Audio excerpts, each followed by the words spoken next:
झारखंड में विधानसभा की चुनाव जैसे जैसे नज़दीक आ रही है, सभी पार्टियों ने दमखम लगाना शुरू कर दिया है। अभी हमारे साथ JBKSS JLKM के केंद्रीय प्रवक्ता संतोष महतो जी हैं। सबसे पहले दादा जोहार। सभी दर्शकों को झारखंडी जोहार।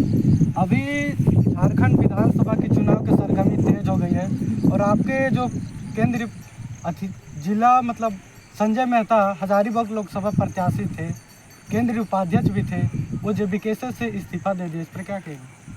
देखिए, आना जाना लगा रहता है। ये पहली दफ़ा नहीं हो रहा है कि JLKM पार्टी छोड़ के ही कुछ लोग गए हैं। इससे पहले चंपई सोरेन गए, उससे पहले बाबूलाल मरांडी गए, सरयू राय गए। तमाम चेहरे जाते हैं आते हैं। चुनाव के समय भारतीय लोकतंत्र की खासियत भी यही है और ख़राबी भी यही है कि चुनाव के समय दल बदल का चलता रहता है। लोग संगठन छोड़ के जाते हैं, कुछ लोग नए संगठन में आते भी हैं। तो ये कोई नई घटना नहीं है। संजय मेहता जी गए, उसका हमें दुख भी है, लेकिन साथ ही साथ हम उनके उज्जवल भविष्य की कामना भी करते हैं। अगर उनको ऐसा लगता होगा कि JBKSS के लोग उनको कॉम्पिटिटर के तौर पे देखते हैं या वो JBKSS वर्सेस JBKSS बनाने में सफल रहेंगे या संजय मेहता वर्सेस जयराम महतो बनाने में सफल रहेंगे, तो ये सबसे बड़ी गलतफहमी है उनकी। जिस तरीके का उनका पहचान रहा है, जिस तरीके की उनकी व्यक्तित्व रही है, उनकी बोलने की शैली रही है, उनका प्रेजेंटेशन रहा है, झारखंड के लोगों को कुछ बड़ा की उम्मीद थी। कम से कम वो कोई बड़ी राष्ट्रीय पार्टी में जाते, कोई बड़े केंद्रीय स्तर के बड़े पद पे जाते और कम से कम हजारीबाग लोकसभा के लिए अच्छा सोचते। 1.5 लाख लोगों ने जो उनके प्रति श्रद्धा दिखाई, जो उनको अपने नेता के रूप में स्वीकारा, कम से कम उनके इच्छा का, उनके उम्मीदों का वो ख्याल रखते, उनका सम्मान रखते और उस अकॉर्डिंग वो कदम उठाते तो हमें खुशी होती। संजय मेहता ने जब पार्टी से इस्तीफा दिया था, उसका आरोप था कि आपके सुप्रीमो जो जयराम महतो हैं वो उनको बार बार अपमानित करते थे।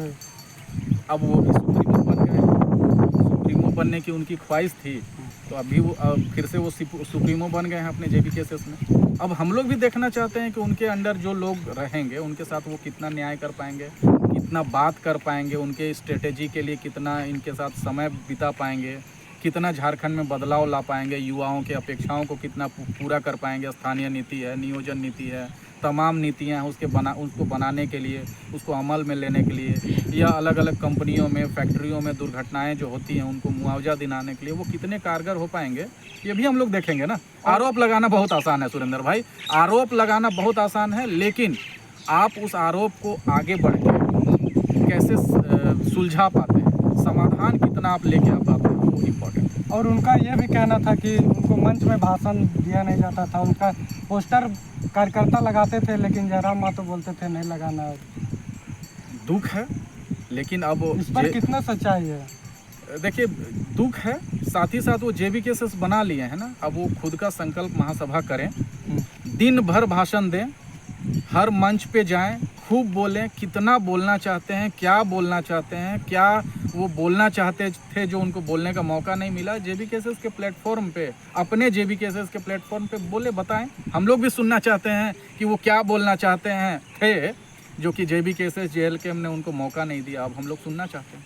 अच्छा, जब ऐसा भी लोगों का मानना, जो आप लोग को केंद्र में जो ऊपर लेवल में जितने भी पदाधिकारी हैं, उन लोगों का कहना था कि हम लोग को संजय मेहता के बारे में बहुत पहले से ऐसा जानकारी था, तो आप लोग पार्टी को, इसका सुप्रीमो को निष्कासित करना चाहिए, लेकिन वो इस्तीफा दे दिए। देखिए, अब इस बारे में जितने लोग भी बता रहे हैं, कहीं ना कहीं उनकी भी गलती है। अगर पार्टी से अगर निष्कासित होता तो वो अलग बात है, इस्तीफा दिए तो दोनों में, निष्कासित और इस्तीफा में तो अंतर है। देखिए, जो मैक्सिमम आरोप लगाए जाते हैं, कोई भी पार्टी छोड़ के कोई आदमी जाता है तो उनके बारे में अनर्गल आरोप भी लगाए जाते हैं, लेकिन जो मुद्दे की बात है, वो मुद्दे की बात मैं करता हूँ। मैं किसी के जाने पे मैं उसकी लाख बुराई करने लगूँ, ये मेरे से होता नहीं है। जो प्रैक्टिकल फैक्ट ये है, जो फैक्चुअल चीज़ें हैं, वो ये हैं कि उनको अगर पार्टी में जगह नहीं मिल रहा था, तो भाई कौन सा ऐसा पार्टी है जहाँ आपको कोई दामाद जैसा ट्रीट करेगा।